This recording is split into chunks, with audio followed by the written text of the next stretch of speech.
their advice, get their recommendation. There would be nobody outside, is that what you're saying? Well, that's what I wanted to speak about to clarify. Based on my experience with Arborwood, there are 2 people there full-time on site. They are not in the office. They do have an office that people can go in and find them in there sometimes. But most of the time they're out doing stuff and you find them that way.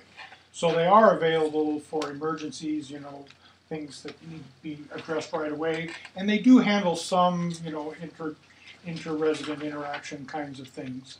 Everybody knows who they are and things like that. So in a sense, they do some of the things that Barney does. Isn't one of them, Scott, didn't you tell me that one of them was sort of grounds and one of them was sort of maintenance? Yeah.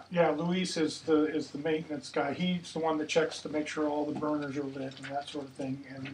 And the other guy is an arborist. He actually trims the trees and does more landscaping sorts of things.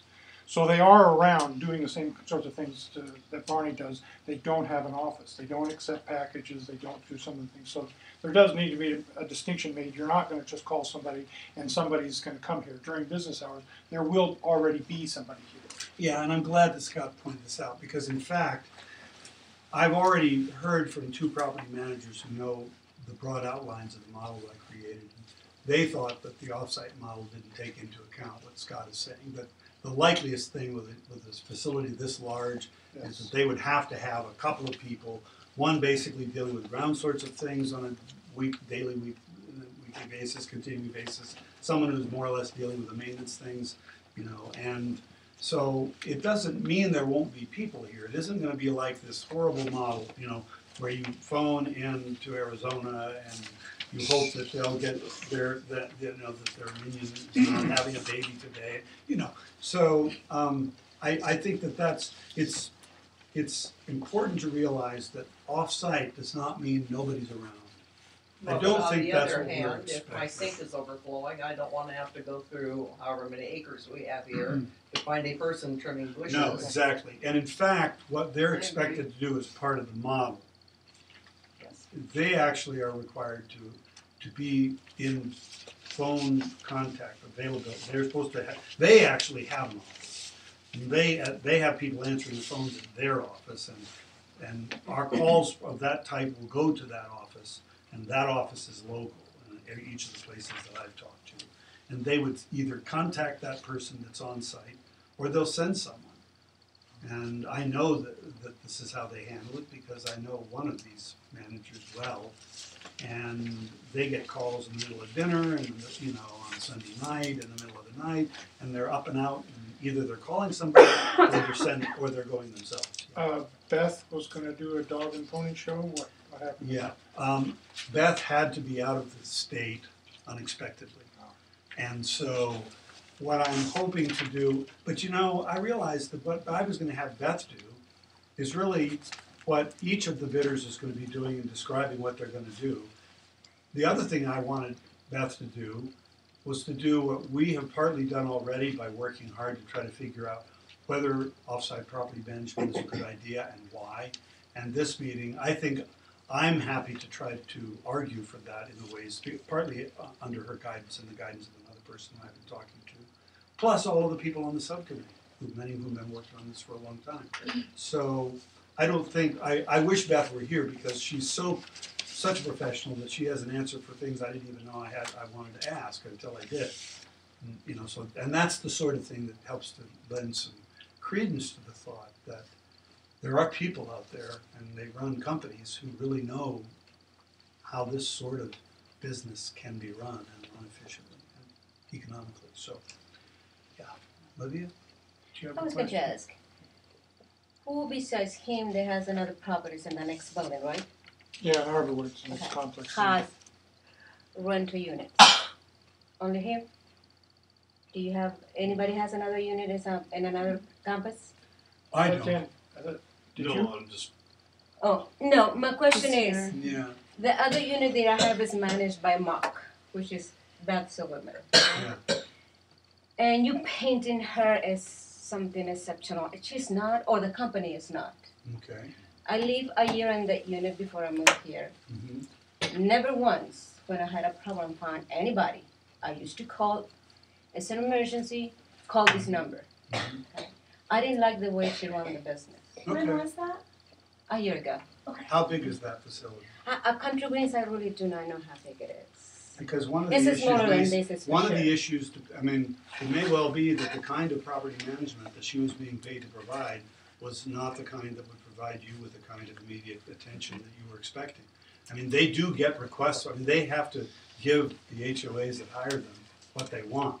But look, I would prefer that we not try to assess the quality of these management firms on the basis of anecdotal information. I appreciate that you know something about them. Well, so do I. Maybe And they I have don't- changed a little bit. and I I don't do not know. that what But I it's- know is worth anything, because I haven't actually Because investigated it's not the their first references. management company that I have. I had in Yeah. California, they were horrible. Yeah, Okay, yeah. so Well, I was and I paying- don't know anybody who doesn't know somebody who hasn't had a bad experience with offsite management. It's the reason that the original, 7 years ago when we first looked into this, that subcommittee ended up not convincing me that we were not in danger of just that sort of outcome. On the flip side, I've talked to several people around the county that are dealing with, in addition to Colorado management, there is Homestead and somebody who's worked with Hast, not Hast, but a couple of other, and I've gotten glowing reviews. So I've got one stinker review for Hast, I think, and glowing reviews for a couple of others. Yeah, I've heard some bad So- ones about Hast. And in fact, I have gotten some advice about companies that we should avoid, and unless we hear contrary evidence, we should probably avoid them. Yeah. So Just because we don't have time to look at everybody that's out there. part of the process that Jason has laid out in our calendar is to do some fairly intensive research of the management companies, the complexes that they manage, and the boards and the homeowners that live with those things, so that we can get a broad view of what their reputation and what their Yeah, services. especially the boards. I mean, I don't think there's gonna be any substitute for every one of you calling one or two board members in a comparable HOA and actually talking to them. And by That's the way, the way are to you, go. was that Mock Realty? yeah. Because no. Mock Realty is a different company. No, Mock Property Beth, Management is Beth only Silverman and HOA. her son, Okay, those are the good. managers for the Good. complex. Okay. Okay, good. And like I said, they maybe have changed a little bit, but Mm. I do not know because the company before then was still worse than they were.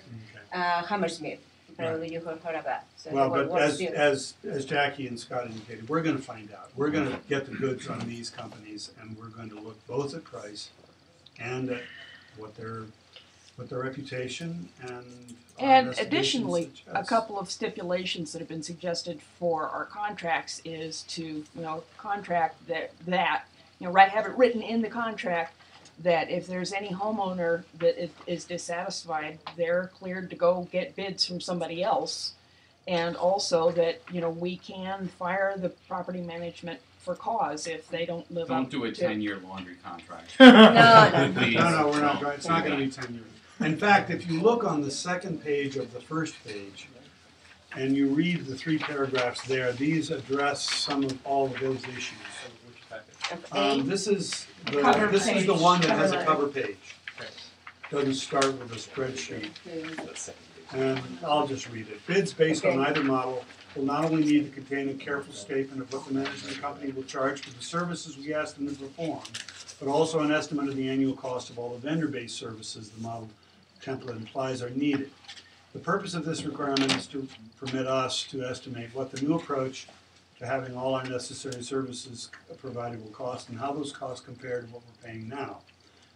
All contracts based on bids received must include a performance clause specifying that failure to perform per the contract will stand as grounds for termination.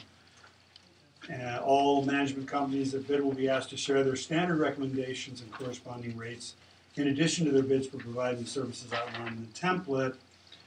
I do think that the contract we have them sign should stipulate the things that are in our template because those are more precise. But if we can come up with some mixed thing that takes stuff that they mention in their standard contract and plug it in, they may actually have a much better way of taking our information. They may hand it back to us, organized much better than I did. And I'm really hoping for that and watching for it as a sign of professionalism. So They will also be asked to agree that the association, and this is important, will be allowed to present challenge bids. This was Scott's idea. In cases where the association and/or its membership, acting through its board of managers, wishes to suggest alternative vendors to be used by the property management firm when it is our perception that the vendors in use cost too much. We should always be able to challenge the way that they're hiring people we have to pay. If they have a lawyer and it appears like a bad lawyer, I think it's a part of our rights and it's really stipulated implicitly in the contract, since they're supposed to be working for the board of managers, and in one of the attachments I indicate that they're to, take us into account, report to us, and do what we ask them to do. And I'm not even sure we have to include this as an explicit line in the contract, but there is a way in which most contracts are simply a record of all the things anybody ever tried to do that shouldn't have been done. And so adding something that you have in mind that you're not sure has been done, but which could be done, is probably just the sort of thing that should be in the contract. And one other item that should be added to the list is that the management company contracts to comply with our bylaws. That's a bit of intelligence that we picked up from the Jungle Drums. Right. Yeah, very good. So, I guess I'm opening it. I don't think we have time to go through these templates item by item, but I think we should open the floor to discussion now about these options. Scott? Option Model A versus Model B. Do you have the report that Barney did on the log? I don't. How many people we have coming in? No, this is how many traffic people law. come in. It's a traffic Traffic issue. law. To try to give us a sense of how many people. Yeah, let's take a look at Because that relates to making a decision. Myself, asking them to bid, as long as you've got the models, asking them to bid both seems reasonable to me. But if you only want to pick one, I think the best way to decide is, one good way to decide is to look at that log and see what. Although- It's a good idea. Yeah. Well, it's all well and good to say if we're not happy with these people, we can fire them. But if we fire them on Tuesday, what does everybody do Wednesday morning? It's Well- not like you have a staff of 5 or 6 people, and if someone leaves, anybody else can fill in till you get that position. If you fire your management company, you're Yeah. SOL Well, for a long time. So I know of at least a couple cases involving, recent cases in which a property management firm was doing things that were unacceptable and they had to be let go. And it isn't like firing an employee. Yeah. There is a process that's very like the process that we will be going through if we decide to go with offsite management with Barney and with existing staff. There'll be a transition. So I think at least that's how it in fact has happened in the two cases I know of. But you're absolutely right that Not this- everybody signs in, that's just how many people going in and yeah, this is the traffic log. out. If anybody wants to look at it. I think, Jason, Yeah. I think in trying to vet what our next management model will be, we're going to receive a lot of input from people about different ways to go about it. We're going to receive bids from different companies based on what we ask. And so we always do, just like the roofs or any other contract we do, we have this option if we have to change companies to use those bids as a starting point to go back in and reevaluate what's gone wrong, how can we tighten up the contracts and so forth. So I think all the work that we do to get to that next model is going to help us insure against something bad despite our best efforts. It's a bad Wednesday morning, huh? Yeah. Yeah, Well, and I mean, actually, it's, that's- these companies can't really afford to have tire tracks on them. Literally, I mean, they cannot have it break so bad here because everybody here knows dozens of people, and that type of word of mouth can sink companies, and so they're not going to push on us that way. If we need to let them go, they're going to work with us on termination and so forth, just because they want to do business with other condos. I mean, in Gold Run, they flipped with Fowler and Hats already in the last, They had Bob Coop there. Yeah. Who used to but be they've already, manager, like, yeah. they've bounced with Between Fowler and Hats Sharon and Bob in the last. Fishermeyer. Yeah, year and a that's- half. that's- And now they're wanting